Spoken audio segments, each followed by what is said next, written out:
to replace those kinds of things? Is that part of your turf management program, is to go out and fill in the divot holes and take care of that kind of stuff? Or do they just fill in naturally? Okay. If you did not have sand, yes, it'd be better to put the divot back in. If you had sand, it's better to put the sand in. And it's even a little better if you had some grass seed in the sand. But sometimes when you have grass seed in the sand and it's on a golf cart and it gets water in there, then the grass starts growing in the bottom. So a lot of times, because sometimes people don't use them. We have sand on our carts. We don't really put grass seed in it. So, but as far as the divots replacing, the staff, they'll do divots on the par threes. So my staff maintenance staff in the mornings when they go they call it trash and divot. So they'll go pick the trash up and then they'll go to the par threes, and then they'll mix the sand. They have a little mixer, kind of like a little cement mixer, and they'll put seed in there and sand and mix it up. So they actually do, when they do that on the par threes, they actually do that. But as far as the golf course, the fairways and stuff, sometimes our marshals will do that. We'll give them a couple buckets of sand. They'll go fill some sand in the divots. But it's kind of a really, to fill them all and to have somebody from our staff to do like all the holes would be really wouldn't be cost effective.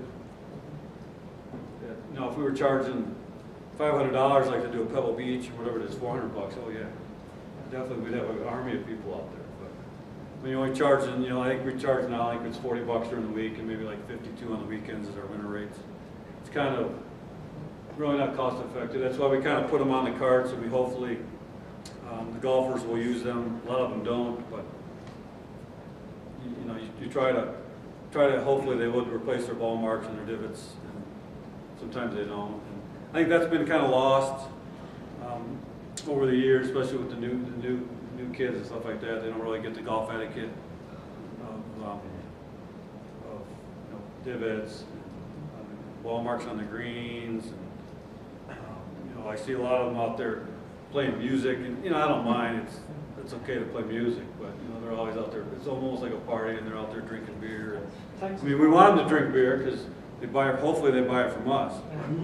So I mean, it's kind of switched a little bit over the years. Well, I've heard that that's the kind of thing in Texas now. Some of the golf courses, seriously, that it's play your loud music and more of a party, if you will. But, actually, it's against the rules of golf to play music when you're playing. But we, I mean, so if you're playing in a tournament, that's one thing. But if you're out there just playing, I got no problem having fun and drinking some beer. I mean, I try not to myself. But drinking a few beers and playing music and having a good time. The main thing is the pace of play. As long as they keep their pace of play up and they're not holding people behind them, that's kind of what we try to. And that's kind of the GPS we try to focus.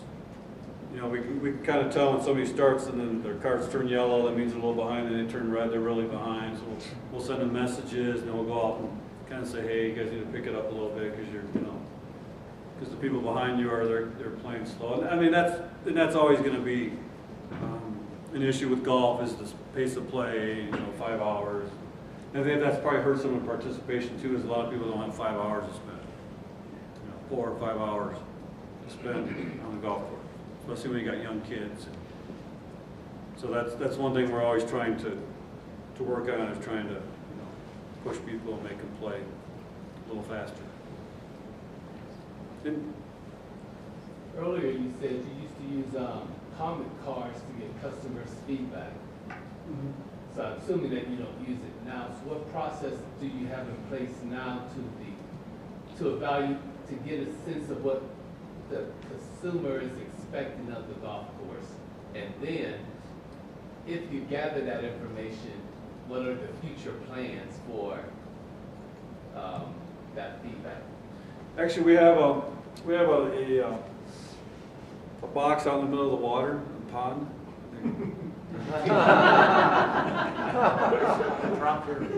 If you want to swim out there and drop your card. No. Where the mosquitoes are? Yeah, exactly right where the mosquitoes are.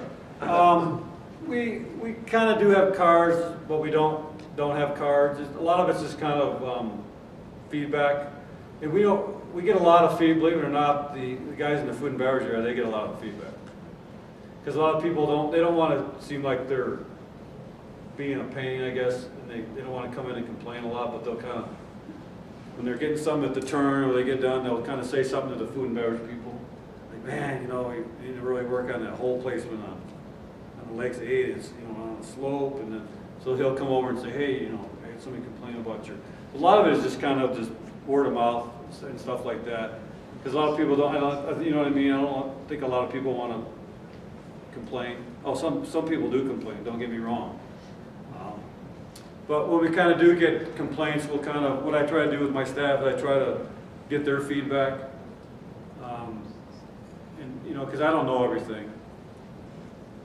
And, you know, I try to, and not everybody knows everything, I definitely don't. So I try to ask my staff, well, what do you guys think? You know, what, the shop person, what do they think? Or the outside service person, or my head pro, or sometimes I even ask the food and beverage people, what do you guys think? You know, should we do this, should we do that, what do you think? Or do you think they just had a bad day and they just made triple bogey on the last hole, so they're just pissed off?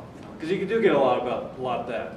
People, they'll have a bad last hole, and then they'll come in and complain just because they're mad because they and they lost $5 to their buddy or something like that. They lost their bet. So we get you get a lot of that. So, but we just try to take everybody's comments and concerns and try to do the best we can.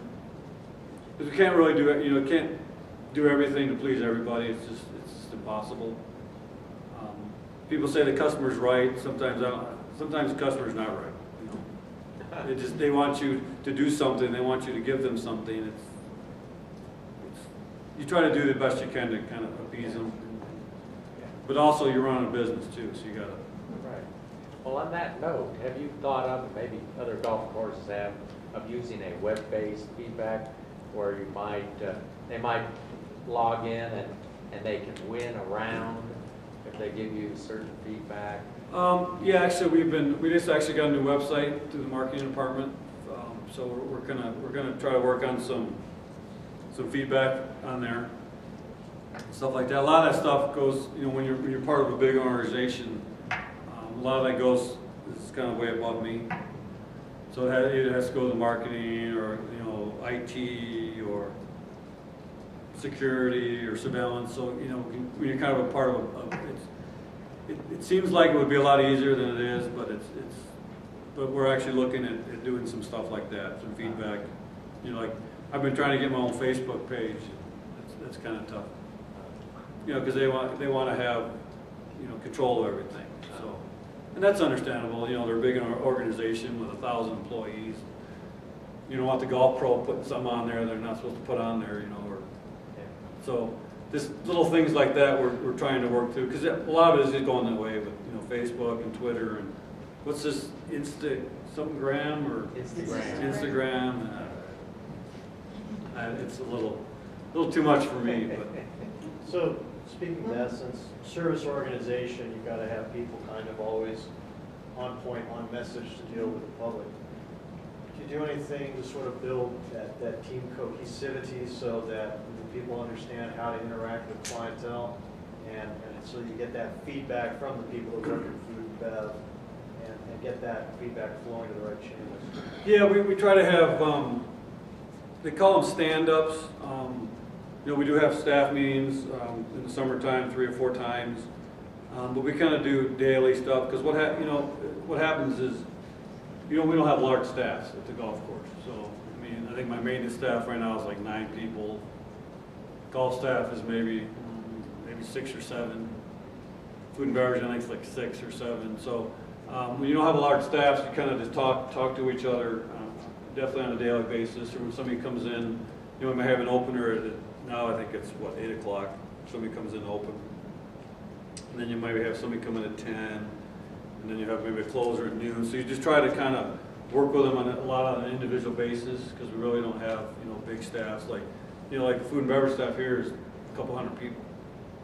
So when you get a staff like that, you kind of have to have a lot of meetings all the time. But we kind of, most of our stuff is kind of individual, on an individual basis, and kind of and since you're so small too, you can kind of talk to them definitely throughout the day, especially when there's a little downtime here and there. So we try to focus on that a lot. A lot of kind of one-on-one individual stuff.